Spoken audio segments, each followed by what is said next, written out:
Okay, hey guys, as you already know, this is Witches of the Moon, and this week is moon phases. I do apologize for the video not being steady. I'm actually having to hold this for my hand for this video, and yeah, it's going to be a little bit unsteady. Okay, so the moon void, of course. But first, you should already know, as you see, the moon deals with your emotions and intuitions. It also deals with your unconsciousness.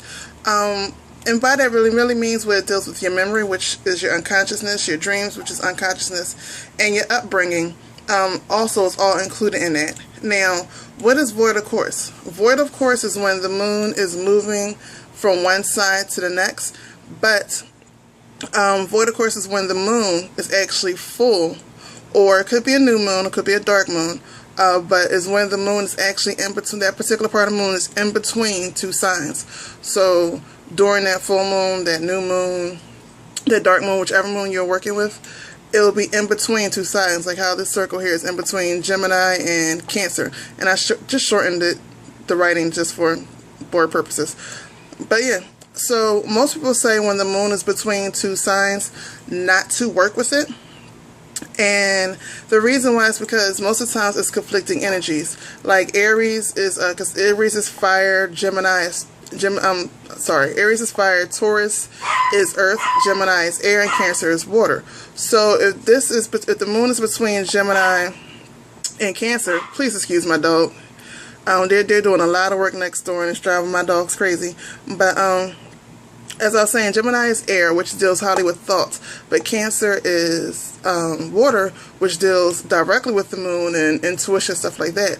So they say don't do anything during this time because it's conflicting energies when the moon's between two signs.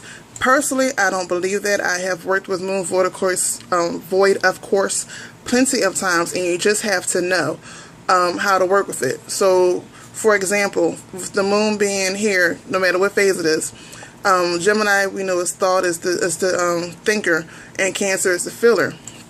So to me, even though they're like very opposite energies, you can always use it to balance it out. You can do stuff to either go deeper on how you think about your emotions or how you feel about your thoughts, whichever way is possible. But you know, that's just how I feel. This video doesn't have to be very long because void, of course, is not that hard.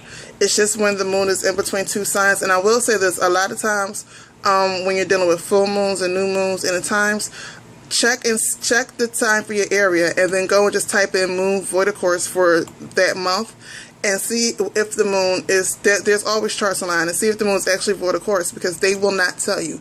They will never tell you if the moon is in between two signs. They'll just automatically go to whichever sign.